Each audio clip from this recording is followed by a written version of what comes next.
Kalau kita bicara soal ternak, pastinya berkaitan soal pangan yang biasa manusia konsumsi. Bener nggak? Kayak ternak ayam atau ternak lele misalkan.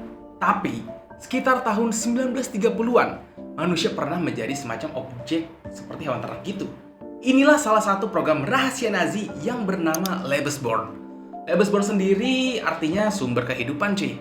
Program ini dijalankan tahun 1935-an oleh pasukan elit Nazi yang dikenal sebagai pasukan SS Nazi.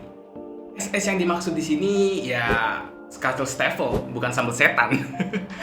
Jadi di mana akan ada wanita-wanita yang dipilih buat ngelakuin hubungan seks dengan pasukan SS. Nah, ketika wanita ini hamil dan melahirkan, anak tersebut menjadi milik negara. Kalau aja ada program militer kayak gini di zaman sekarang, wah, kalau gua rasa sih bakal laku keras banget ini mah, banyak banget yang mau join jadi SS ini ya.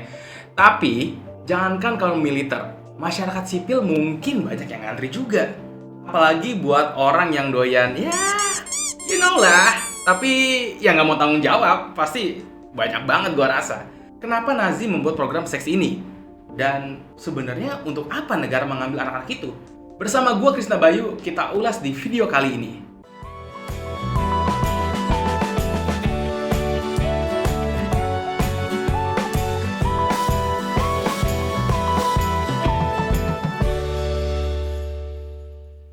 Adolf Hitler, pemimpin Nazi kala itu emang terobsesi sama yang namanya ras unggul atau kemurnian ras. Yang kita tahu, ini salah satu faktor mereka ngelakuin pembersihan ras di Eropa. Lalu, kenapa program Lebensborn ini dibuat? Alasan sederhananya untuk melawan penurunan angka kelahiran di Jerman pada waktu itu. Dan juga untuk menghasilkan ras utama sesuai dengan eugenika Nazi.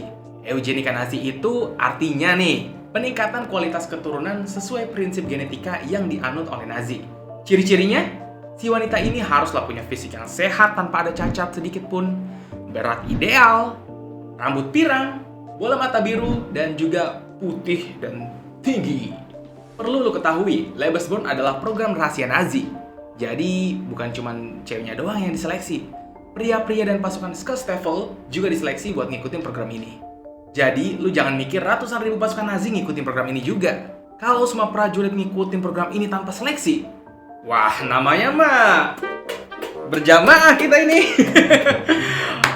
Oke, kita balik lagi ke Lebensborn. Pada tahun 1936, ada seorang wanita pendukung setia Nazi yang bernama Hilgert Truss. Nama susah banget ya.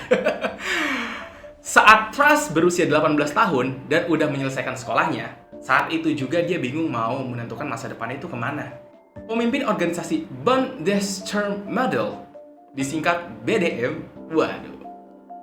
Hey, Anda, jangan berpikir yang aneh-aneh. Ini BDM, bukan BDSM.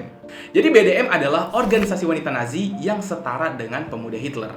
Pemimpin BDM bilang ke Truss, kalau kamu bingung harus berbuat apa, kenapa nggak memberikan Führer seorang anak? Apa yang dibutuhkan Jerman sekarang melebihi apapun daripada sesuatu yang bernilai. Pemimpin BDM menjelaskan program Lebensborn ke Truss. Para wanita yang dipilih akan ngejalanin serangkaian tes medis, latar belakangnya juga diperiksa. Keturunan Yahudi ya jelas-jelas ditolak, dan para wanita bebas memilih pria SS yang disukainya. Gadis-gadis yang ikut program ini harus menandatangani sebuah dokumen yang berisi pernyataan bahwa anak-anak yang mereka lahirkan akan menjadi milik negara. Mereka akan dibesarkan di sebuah lembaga khusus yang menanamkan kesetiaan mutlak sebagai Nazi. Terus berantusias banget buat ikutin program ini, cuy. Apalagi dia sangat mendukung Nazi pada saat itu. Terus dibawa ke sebuah kastil tua di wilayah Bavaria, kota Tegernsee. Di sana ada sekitar 40 gadis lain yang juga ikut dalam program ini. Kastilnya itu, wah, mewah banget. Ada ruangan buat olahraga, perpustakaan, ruang musik, sampai bioskop juga ada di sini. Makanan yang disajikan juga enak-enak. Intinya ya mereka dimanjain banget lah untuk ikut camp ini. Seluruh kastil ada di bawah tanggung jawab seorang profesor, seorang dokter SS tingkat atas, cuy.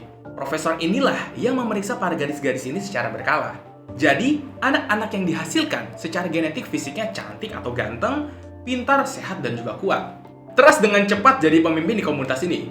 Dia jadi contoh sempurna dari wanita Nordik. Nordik sebutan bagi manusia yang mendiami wilayah utara gitu, cuy. Si Truss ini punya kaki yang panjang dan body yang sangat ideal. Dan juga punya pinggul dan panggul yang lebar buat melahirkan anak. Sampailah saat Trust dan gadis-gadis lainnya dikenalin sama pria SS yang bakal jadi mitra pembiakan. Trust langsung suka sama apa yang dilihatnya. Eits, jangan ngeres dulu cuy. Mereka nggak langsung dibawa ke kamar gitu aja terus ya untuk berkembang biak. Susah-susah diperlakuin secara khusus dalam tahap seleksi dan sebagainya. Masa baru ketemu udah langsung dihajar gitu aja?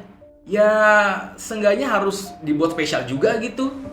Gadis-gadis ini diberi waktu 1 minggu buat milih pria SS. Ada sesi perkenalannya, mereka main game bersama, menonton film, dan nikmati malam sosial di kastil. Makanya, pas mereka...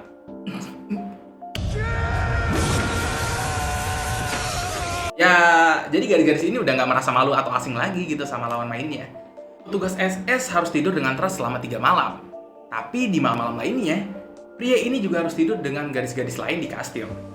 Lagi berfantasi ya, cuy. Perlu diketahui, para gadis dan pria SS di program Lebensborn menggunakan nama samaran. Jadi, gadis-gadis ini nggak tahu identitas pria SS. Pokoknya semuanya tuh dibuat anonimus gitu. Nah, sampai suatu hari, Trust hamil dan dipindahkan ke rumah bersalin selama 9 bulan. Trust dikasih waktu 2 minggu bersama bayinya sebelum bayi itu diambil dan dibesarkan oleh negara. Ketika bayinya diambil, itu berarti Trust udah nggak bakal bisa bertemu lagi sama anaknya. Diperkirakan program Lebensborn ini telah menghasilkan 20.000 bayi selama 12 tahun. Lalu, untuk apa anak-anak ini? Tentu aja buat pasukan perang cuy. Tapi, semua catatan yang berkaitan soal anak-anak ini dan detail program Lebensborn, semua ini hilang dan dihancurkan saat perang. Jadi ya susah buat ditemuin ataupun juga ditelusuri. Kalaupun ada nih ya, gue yakin banget kisah anak-anak ini pasti dark banget cuy. Kisah mirip-mirip seperti Lebensborn ini banyak juga diangkat ke dalam film bahkan juga game. Ada film mengisahkan wanita yang menjadi budak buat ngelahirin anak. Film seri ini berjudul The Handmaid's Tale. Settingnya emang bukan zaman Nazi, tapi inti dari film ini hampir sama-sama memposisikan wanita sebagai pabrik anak. Nah, ada juga game yang ngangkat kisah Lebensborn. Game ini berjudul My Child Lebensborn. Ya, dari judulnya aja lu udah tahu sendiri kan? Jelas banget. Game besutan Sarepta Studio dan Technopilot dari Amerika memberikan kita pengalaman gimana rasanya menjadi orang tua angkat dari anak Lebensborn. Kalau penasaran, kalian bisa mainin gamenya atau nonton filmnya biar lebih jelas lagi. Emang gila-gila ya program rahasia yang dibikin sama Nazi. Ngomong-ngomong soal program rahasia Nazi, Mbak Yunita juga pernah loh ngulas soal program rahasia Nazi yang berjudul Ekspedisi Rahasia Adolf Hitler ke Antartika. Antartika ini ada di selatan paling bawah, sedangkan Jerman ada di utaranya. Terus, emang ada apa sih di Antartika? Apa yang Hitler cari? Nah, kalian bisa tonton video Mbak Yunita. Linknya ada di deskripsi atau ada di akhir video konten ini. Oke, mungkin cukup pembahasan di video kali ini. Silakan like jika kalian suka sama konten kita. Jangan lupa subscribe juga biar channel ini bisa terus berkembang. Gua Krisna Bayu, pamit undur diri. See ya!